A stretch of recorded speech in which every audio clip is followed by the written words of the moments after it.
Sanibona, phinde nibingelele nje namhlanje ngaleli thuba ngalomzuzu ngaleli hora. Sibonga obabazekayo omkhulu oyingcwele omangalisayo uNkulunkulu umdali wezulu nomhlaba, isihlangu, ithemba, insindiso, inkazimulo, obabazekayo omkhulu. Yazi uNkulunkulu uyikho konke kukho konke ngezikhathi zonke. Ungcwele, uyababazeka, ufanele udumo, ufanele ukubonga, ufanele insindiso, ufanele amandla, ufanele konke okuhle esingacabanga, konke okuhle esingakubona, konke okuhle ngoba yena mkhulu ngaphezu kwakho konke. Yena ubabazeka ngaphezu kwakho konke. Bantu bakaNkulunkulu kuhlezi kuyimnandi ekwenkulu intokozo ukuthi sihlangane ngalezi zindaba ezinkulu ezimnandi zombuso wezulu ngoba ngazo siyaqwashisana, ngazo siyasizana, ngazo siyahambelana, ngazo siyabuyisana ithemba, ngazo siyatshelana amaqiniso ngoba iqiniso uthi uKristu niyakulazi futhi liyakunkhulula. Athi bangcwelise ngeqiniso, izwi lakho liyiqiniso. Ilona kuphela elingasingcwelisa, ilona kuphela elingashaya libe inkemba, ilona kuphela ngoba uthe uKristu masibe ngcwele, uthe uNkulunkulu masibe ngcwele ngokuba yena ihlala ekhaya ezulwini ungcwele angithi. Ayikho enye indlela ongazingcwelisa ngayo ngaphandle kweqiniso elizokutshela ukuthi phenduka ngoba umbuso wezulu ususondele, elizokutshela ukuthi vuma izono zakho, elizokutshela ukuthi njengoba ufebe esihogweni, elizokutshela ukuthi usagqoka amacici esihogweni, ezokutshela ukuthi njengoba ungafuni ukukhipha lokugaxa kwakho ngoba kuyakhipheka esihogweni, ezokutshela ukuthi owesifazane ungagqoki ibhluku, ezokutshela ukuthi ungaluku ubuka izinto ezingcolile amaphone nanani, ezokutshela ukuthi lalela okungcwele ungalalela okungcolile, ezokutshela ukuthi musu ukuhleba musuqamba amanga musukuphinga, ezokutshela ukuthi ungahamba izindlela zobubi izinkalo zesikhashana, ezokutshela wonke amaqiniso azoba usiza phulukise wena engcineni kosuku. Iqiniso kuphela lingangcwelisa ngoba ngokususa zonke lezi zono liyakungcwelisa, ngokususa wonke lamanyala liyakungcwelisa, ngokususa konke lenkohliso liyakungcwelisa. Iqiniso likaNkulunkulu, ayikho enye into engangcwelisa ngaphandle kweqiniso, ayikho into engakulungisisa ngaphandle kweqiniso, ayikho into engakubuyisela uNkulunkulu ngaphandle kweqiniso. Ngabe siyaliphila yini iqiniso noma senza njani? Ngabe siyaphila yini ubungcwele noma senza njani? Ngabe siyamlangazelela yini uNkulunkulu noma senza njani? Ngabe siyenza yini intando yakhe noma senza njani? So bantu bakaNkulunkulu, sicela nje siyohloko sithi sonke singabantwana kuNkulunkulu, sonke singabantwana kuNkulunkulu. Yazi kunephutha elikhulu elike lenziwe abantu asebelazi iqiniso, kunephutha elikhulu elenziwa abantu asebelifundile iqiniso, asebekhulile. Bake bazitshela ukuthi sebeyazi kangcono, bake bazitshela ukuthi abasebona abantwana, bake bazitshela ukuthi ngokukhula kwabo sebengenza nanoma yini, ngokukhula kwabo sebengenza isinoma kanjani, ngokukhula kwabo sebengenza umathanda, basimame bazikabale baze benze umathanda,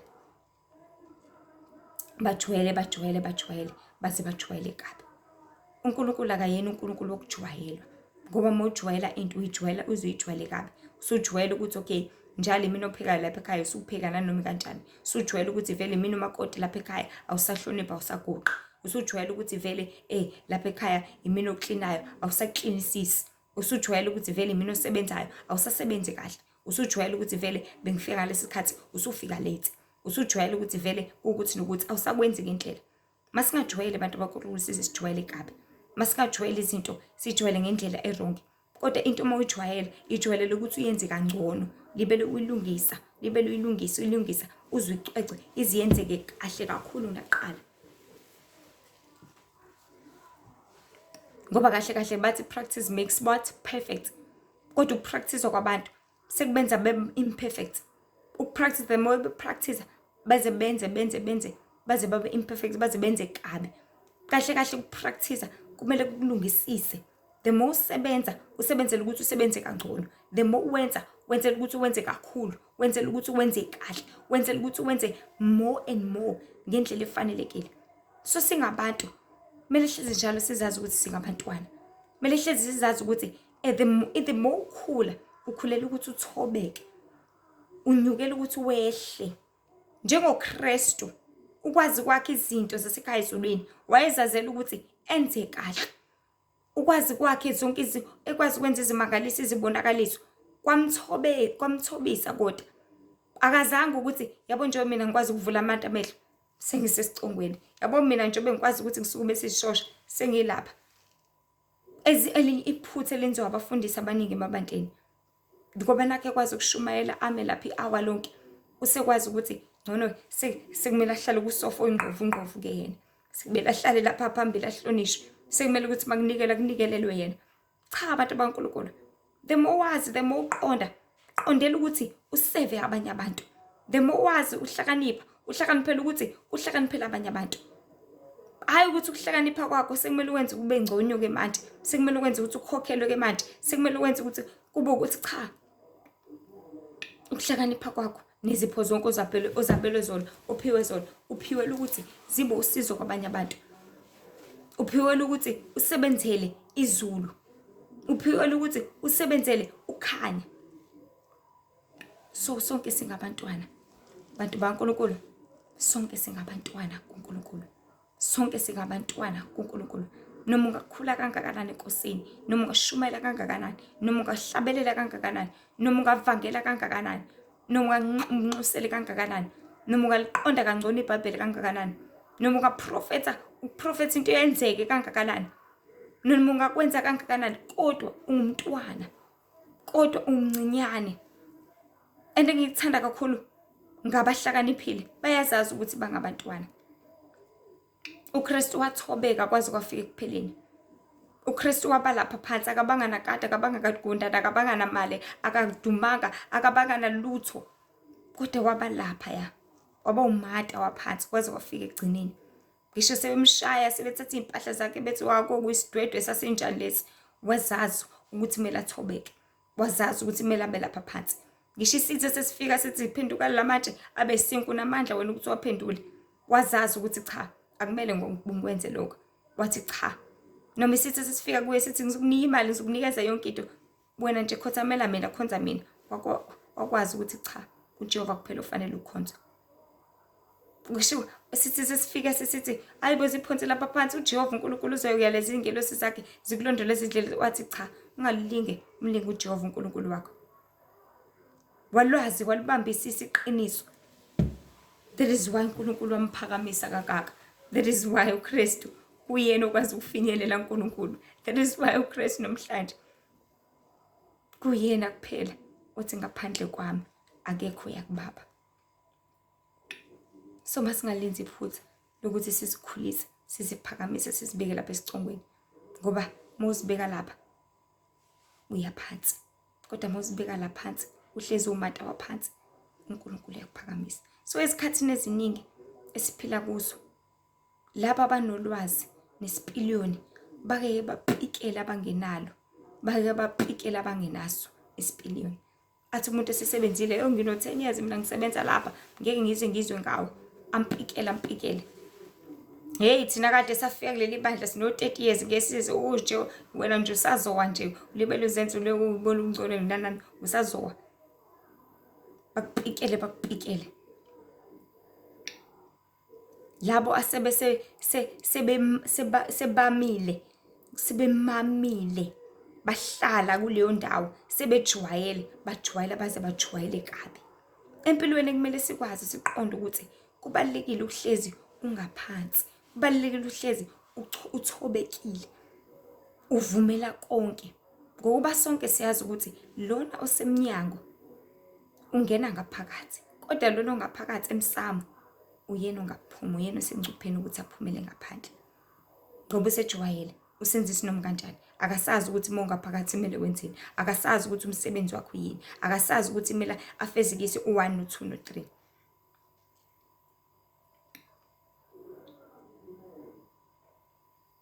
And ngiyeshwa lo ngaphakathi ukuphuma kwakhe ngawuphuma ngonaphakade, ukuphuma kwakhe ngawuphuma ngaphinda abuyele ngaphakathi, ngoba ngeke ukuthi ngalesikhathi uyophuma ngazo, mhlawumbe ngalesikhathi ezothi uKristu angaze ngakwazi, ngalesikhathi ezothi uKristu suka kimi wena menzi ukubi, ngoba ungena kwakhe ngaphakathi ahlala apikele abasangaphandle bazama ungena, athi buka nina buka laba bazama ungena, mina sengiphu ngaphakathi achome abhampe ngalokho. Ingale nkathi senza kabi, ingale nkathi upika kwakhe, ingale nkathi uyiqhambisa kwakhe, ingale nkathi kuba proud kwakhe, kungenzi kahle ngaphambi kwaNkulunkulu. Okubalekile ukuthi yonke into siyenze ibe yintsha, ngoba endala ejwayelekile ihambe ingathandeki. Yikho nezimpahla ezizigqokayo siziwasha njalo ukuze zibe zintsha, zithandeke ukugqoka. Imibhede seyindlula njalo ukuze uphinde uhaleleke. Ayikho into engahaleleki bantu baNkulunkulu. Ayikho into egqilaza, ayikho into ecasula njengombhede ongandluliwe. Uthi uyabuya emsebenzini umbhede awundluliwe, uvele unyanye nje ungafisi ngisho ukuhlala kuwona. Uyagqilaza, ugqilaza usuku lonke, kodwa uma ulungisile uyakunxaneleka ukuthi uhlale kuwona. Wawuphinda ubeka kahle izicamelo zakho, wawuphinda undlala kahle uthuntutha, kusuka lo kangcola kwayizolo, kusuka leya dust, uphinde unxaneleke, ulangazelele ukuthi uphinde usebenzise futhi. Singabala kuningi, ngisho izitsha kumele siphinde siwashe khona uzophinde futhi sithandeke kabusha ukudlela kuso, ngoba into masiwashekile iba yintsha. Nawe masuhlanjululiwe ezonweni zakho uba musha, ngoba lapho ngale nkathi uhlanjulula kube ngazuthi uyafa, ufa kabusha. Mase usufile, ayikho into efile masiphinde yazalwa futhi ibe ndala, kodwa uthi uzalwa, ukuzalwa kwakho ukuzalwa kabusha. So yonke into bantu baNkulunkulu masihlambulukile, usuhlambulule ijezi lakho, kube ngathi lisha, ngoba masinuka alithandeka ngithi, kodwa usuliwashile walifaka i-Stay Soft, kube ngazuthi uqale phansi walithenga lapha ka-Mr Price. Nomzimba wakho mawusugezile kube ngazuthi nje usuqale phansi waphinde wazalwa kabusha. Sasengabantu kumele sazi ukuthi ukuziphakamisa kuyimfundiso nesibonelo sesitha, ngoba sawiswa yilokho naso lapha ekhaya ezulwini. Sesibona ubukhulu namandla ukuthi zonke izinto kanti siyakwazi ukuzenza, kanti sicula kahle kangaka, kanti sihle kangaka, kanti siwukuthi nokuthi. Nathi bantu masisibona singcono sipikele abanye abantu, sizinyusa ngaleyo ndlela, ukuwiswa kwethu kungasethusa. Empelweni angazi ngabe silingisa bani uma sipika, okusho ukuthi silingisa isitha, shuthi silingisa lela themba leli lobumnyama, lela themba lela qembu leli elingalaleli, lela qembu leli lawa, lela qembu leli lesitha lobumnyama. Uma sipika sipikela abanye abantu, siziphakamisa, ngoba kumele silingise uKristu bantu kaNkulunkulu. Ungaziphakamisanga nhlobo, kodwa bahlale njalo echubuzekile, bahlale njalo ethubekile. Akaze ayiphakamise wengenalutho, ezithobile, ehlonipha, ethumeka, thunywa ubaba uNkulunkulu ngaso sonke isikhathi. Xolise ngalokho.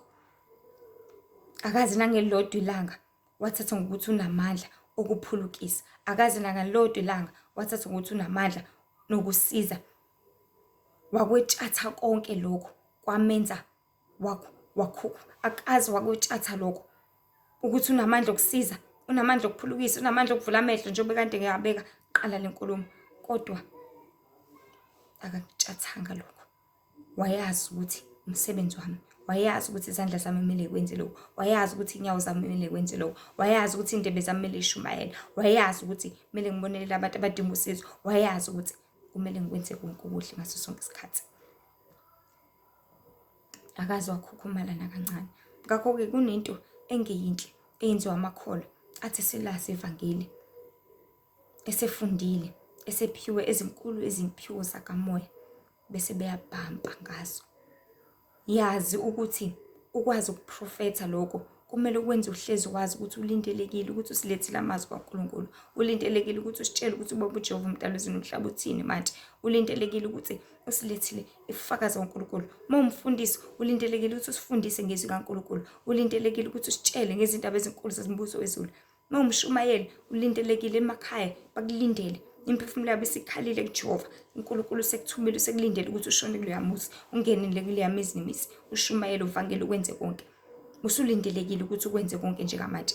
Awusalindelekile ukuthi ulibe kuludlala, ulibe lushona le nale, ulibe lungcolisa ulwenze ukuthi cha, sebenza manje.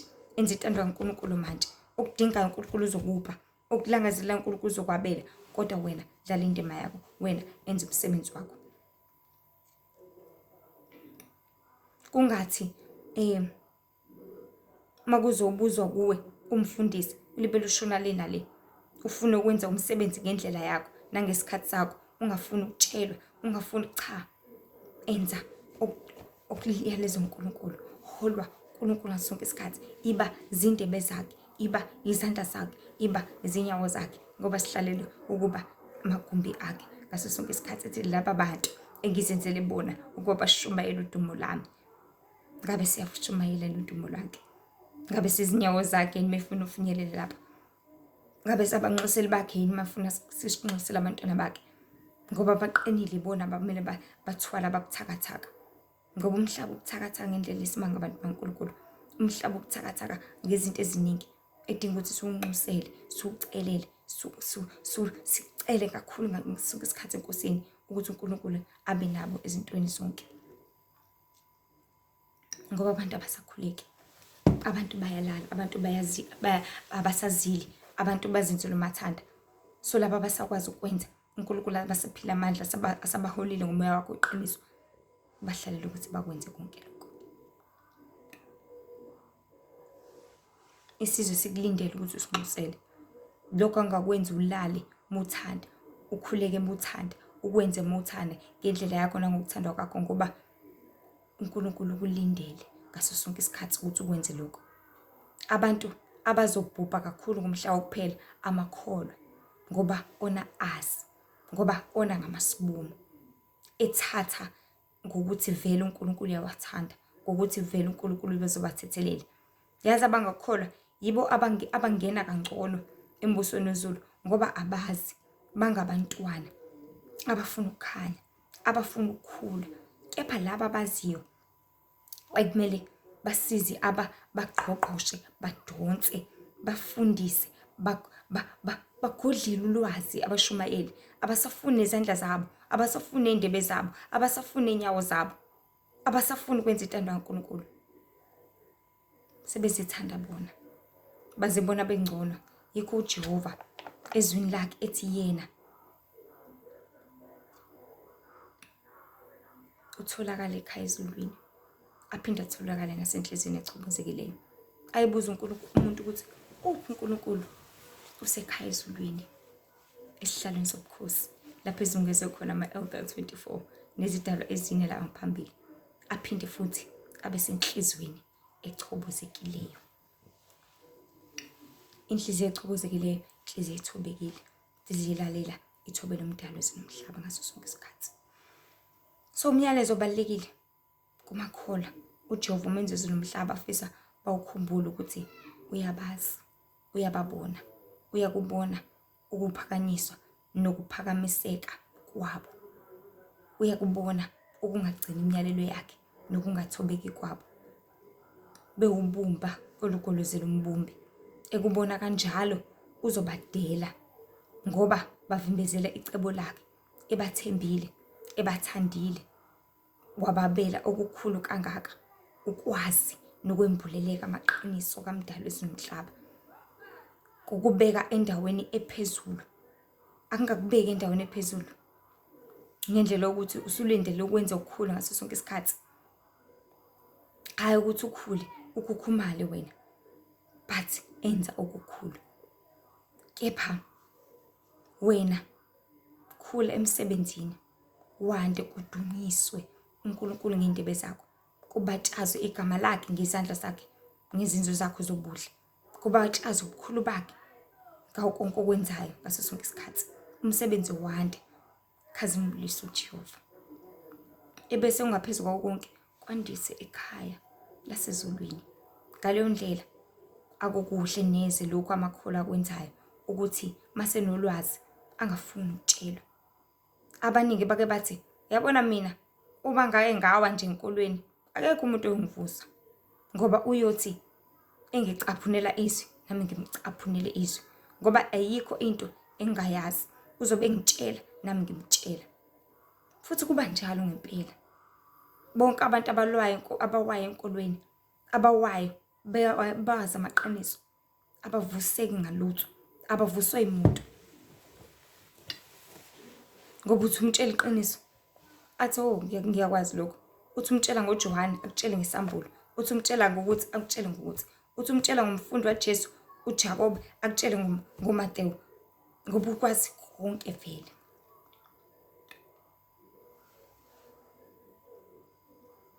So amakholo amaningi ashiyile umdali wezulu nomhlaba ebona abanenkani kakhulu, yiwo abanhliziyo olukhulu kakhulu, eba idwala engaqhekezeki inhlobo, ngoba ulwazi labo balwa ngalo kakhulu ngendlela esimanga, ngoba banalo luningi. Okuzonda uNkulunkulu kuyaphinda phindeka kubo ngoba basuke sebelahliwe kahle kahle. Kufana naleli qembu leli engilibiza ngeqembu phecelezi eli-rebellious lesitha, amadimoni nenzalo yaso nabonke abaweli ekhaya ezulwini, nenzalo ezingelosi ezawa kanye nazo. Lezi zingelosi uthi uma ususukile kuJehova bese yalijoyina iqembu lazo. Bona phela leli qembu elimelene nomdali wethu, umdali wezulu nomhlaba. Indlela abalwa ngayo njengamanje banolaka ngendlela esimanga ngoba bayazi ukuthi banesikhathi esincane, futhi bayazi ukuthi isiphetho sabo ukulahla nje kuphela. Yikho konke okuhlangene noJehova uNkulunkulu omdali wezulu nomhlaba bemelene nakho ngendlela esimanga, bengafuni lutho nje oluthi Jesu. Laba abashiya uJehova abenza umathanda manje, okuyinkinga kakhulu ukuthi bagcina befundisa abangazi okungamanga. Because into ehlezi babuhlungu kimi ukuthi laba abangazi kufana nomzali ozongenzi kahle ukuthi umntwana wakhe ufundani. Ingane lezi encane ezikhulayo zikhula zibukeni, ngoba indaba ihlezi balapho abantu baNkulunkulu, ihlezi ilahleka lapho. Ila imcunule kakhulu uNkulunkulu indaba ukuthi bathatha phecelezi advantage yezingazi, bazenze zingazi kakhulu ngenxa yomona. Amakholwa anjalo azini ukuthi uJehova uyabona futhi uzonikeza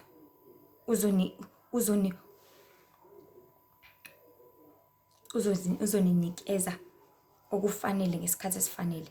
Kepha ngothando lukaJesu iqiniso lisakhona, izithunywa nezisebenzi zeqiniso zisaphila, okubiza ukuthi wesabe uJehova, ucele ukuhlakanipha khona uzoholeleka eqinisweni lakhe, okuyikona kuyiqiniso okukaKristu, ukuphila okuphakade. Njengoba ngingekasho ngiqala le nkulumo ukuthi iqiniso kuphela likwazi ukusingcwelisa, iqiniso kuphela likwazi ukusiphulukisa, iqiniso kuphela likwazi ukusiphilisa. Masizingcwelise ngeqiniso ngoba izwi lakhe liyiqiniso. uJehova umdali wezulu nomhlaba kuphela esikwazi ukuthola ukuphulukisa ngaye, esikwazi ukuthola ukukhanya ngaye, esikwazi ukuthola ukubuyisana ngaye. Masizazi ukuthi singabantwana, masizazi ukuthi sihlalele ukwenza kangcono njalo, masizazi ukuthi sihlalele ukulungisa njalo, masizazi ukuthi sihlalele ukwenza intando kaNkulunkulu njalo. So izithunywa nezisebenzi kaNkulunkulu zisakhona, okudinga ukuthi wesabe uJehova, umcela akholele kwiqiniso elifanelekile, okukuphila okufakade. Izindaba ezimnandi zombuso wezulu ezithi bantu phendukani ngoba umbuso wezulu ususondele. Nivuma izono zenu zonke, uzilahle zonke phambi kaNkulunkulu. Yonke into oyenzile osukwini uhlala udlinze, umeditate ngesingisi, ujule. Ngenzeni namhlanje? Ngihambephi? Cabangeni? Ngithinteni? Ngibukeni? Ngidleni? Ngenzeni? Bese uyakuvuma izono zakho, ngoba vele emhlaba ugcwele isono, ugcwele amanyala, ugcwele inkohlisi. Okudinga ukuthi sibuyele enkosini nsuku zonke, sivume konke ukuze sithole ukuphulukisa nokuphilisa ngaso sonke isikhathi.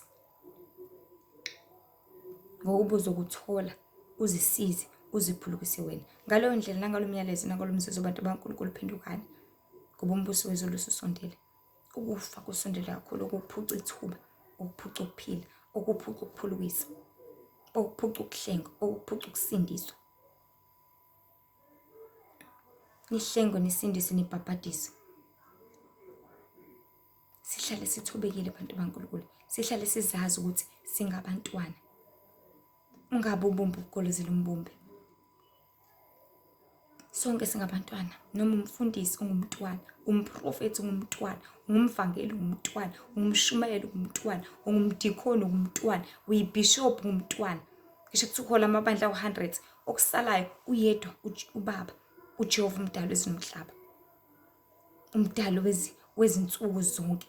Siyazi ukuthi abazithubayo bayakuphakanyiswa, kodwa abaziphakamisayo bayakuthotshiswa.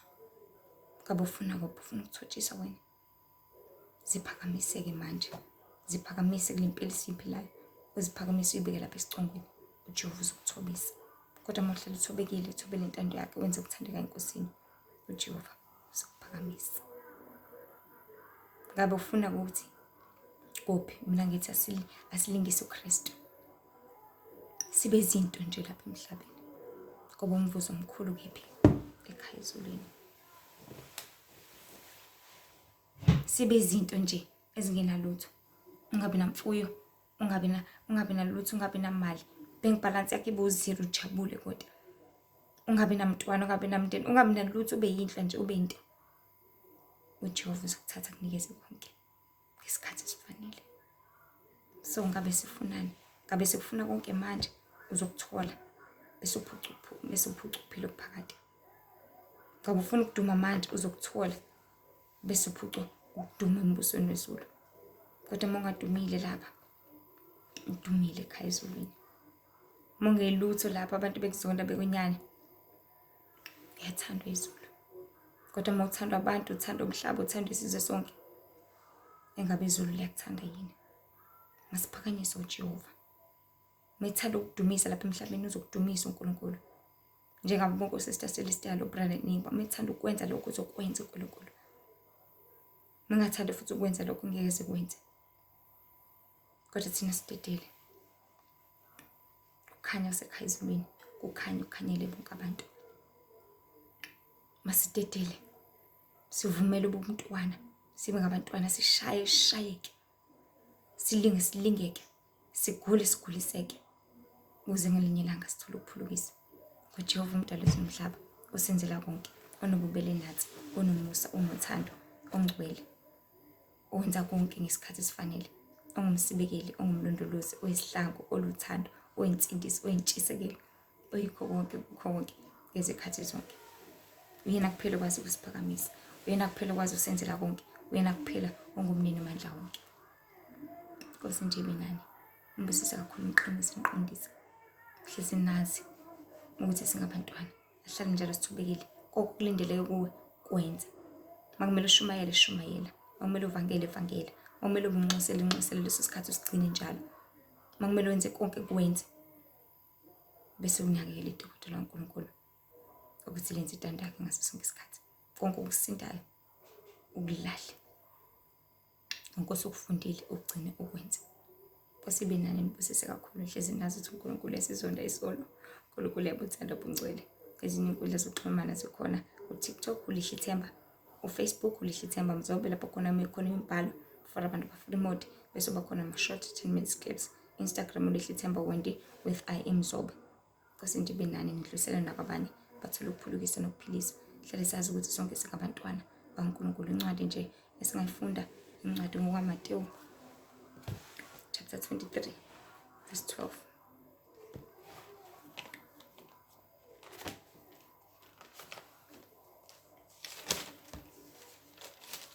Ufundeka kanje: kepha yilo naloyo oziphakamisayo uza kuthotshiswa, nalowo ozithobisayo uza kuphakamiswa, ozithobayo uza kuphakanyiswa.